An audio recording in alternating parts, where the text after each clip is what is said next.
This is Real News Media TV, coverage you can trust. Please like, share, subscribe, and hit the notification bell. Select all for daily news updates. Good morning, my Real News Media TV family. Thank you so much for tuning in this morning, and I'm wishing for everyone a wonderful and a productive day. And in the news this morning for October 9, 2023, nurse killed in Sunday evening Trelawney crash. A nurse died as a result of injuries she sustained in a motor vehicle crash at a section of the Braco Main Road in Trelawney on Sunday afternoon. The woman has been identified as Avadon Allen, a specialized nurse of a St. Anne address. Reports are that the crash occurred about 4 p.m. between a Toyota Altis motor car driven by the nurse and a truck on the main road. She reportedly died on the spot. It is not clear at this time if any other individual was hurt in the accident. St. James bus crash victim identified as entertainer on way to Kingston. The entertainment fraternity in Western Jamaica is reeling from the passing of reggae chanter Ayestai, who died as a result of injuries he sustained when the Toyota Hiace minibus he was in ran off the Long Hill Main Road in St. James on Thursday afternoon. The bus plunged over a precipice. Ayestai, whose given name is Dylan Curtis Hines, is the father of upcoming dancehall artist Top Man. Ayestai, whose career was blossoming, is known for Almost the Never Count, a collaboration with Luton Fire, and a Warning featuring Beanie Man. A close family member of the entertainer revealed that he was on his way to Montego Bay to get a ride to Kingston to attend Original Dancehall Thursdays when the accident occurred. The minibus plied the Cambridge to Montego Bay route in St. James.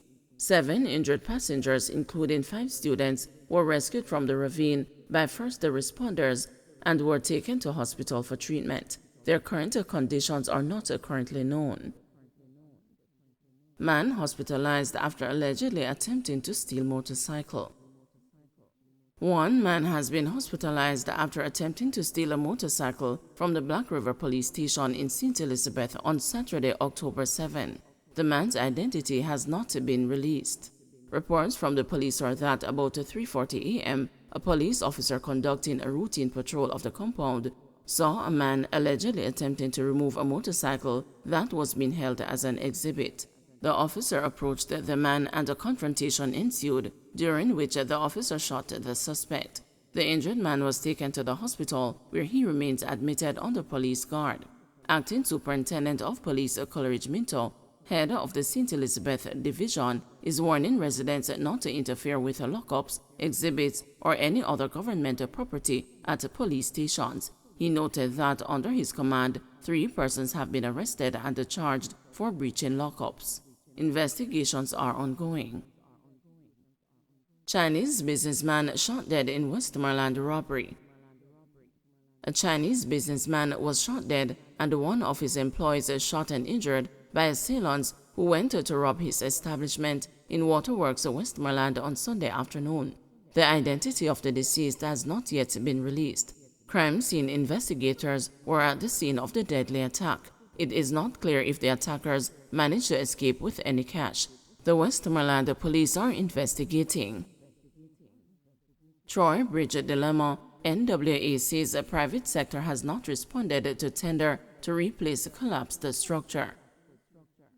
It appears that residents of Troy on the border of Trelawney and Manchester, who have been without a bridge for more than 2 years, will have to wait a while longer before the structure is replaced. This after the Chief Executive Officer of the National Works Agency, Everton G. Hunter, told a parliamentary committee last week that there has been no interest from the private sector in 2 tenders that have been issued to contract a replacement bridge. Members of the Public Administration and Appropriations Committee were told that the NWA had, twice in the last 6 months, put to tender the construction of a bridge, but there was no response from the market. If you scrutinize the website of the Public Procurement Commission, there are no Grade 1 bridge contractors, so we had to expand the category to include civil engineering or whatever, and we still did not get any response from the marketplace, Hunter shared. Since the Troy Bridge collapsed in August 2021, school children and other residents have been using makeshift methods including a fallen tree that was converted into a footbridge and a zip line comprising a rope and a bucket to cross the river. The risky makeshift footbridge connects the residents in the neighboring communities of Cowick Park in northwestern Manchester to Troy in southern Trelawney. Since the bridge collapsed, residents have had to use a 15-mile alternative commute for safety. Hunter told the PAAC that it was not only procurement issues that mitigated against the efficient implementation of the project, but the inability of the marketplace to be able to respond to the different requests made by the NWA. He explained that China Harbor Engineering Company could probably construct the bridge. However, he said it was not registered as a local company, and so we are prohibited from using them in that regard. The NWA head insisted, though, that the challenge was the lack of take-up by the private sector. If the capacity does not exist in the private sector, all the rules and the regulations and the speeding up and whatever, you just will not get the output that is desired, Hunter said. Red Cap Porters reeling from passing of flamboyant colleague. Red Cap Porters based at the Saxor International Airport are still trying to come to grips with the passing of their colleague, the flamboyant 58-year-old Paul Nelson, who last Monday died in the Kingston Public Hospital 2 weeks after sustaining injuries in a motor vehicle accident on the Spring Garden Main Road in St. James. Nelson, called a bald head, Santa Claus and a lawyer, was People's National Party's councillor caretaker for the Spring Garden Division in the St. James West Central constituency. President of the Saxor International Airport-based Montego Bay Red Cap Porters Association, Hopton Burnett, told the news that members of the association had to receive grief counseling upon learning of Nelson's passing. It's really a sad moment for us. Losing someone is always a sad moment. A lot of people take it real hard. We even have to bring in grief counselors to help with mourning and all of that, Burnett said. He recounted that Nelson was a jovial Red Cap porter who was popular with the passengers. Most people call him Santa Claus. He's always comedic, always giving the passengers the experience they would want to have, always jovial, dancing sometimes for the visitors. He was that type of person, and he's well known, Burnett said.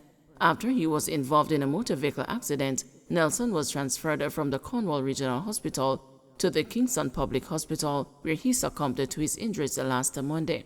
In 2019, members of the Montego Bay Red Cap Porters Association were plunged into mourning following the passing of one of their members, 55-year-old Ramil Wilson, who was mowed down by a motorcycle on the road across from his house in Bounty Hall, Trelawney, where a wake for his mother was taking place. Don't forget to like, share, subscribe, and hit the notification bell. Select all for daily news updates.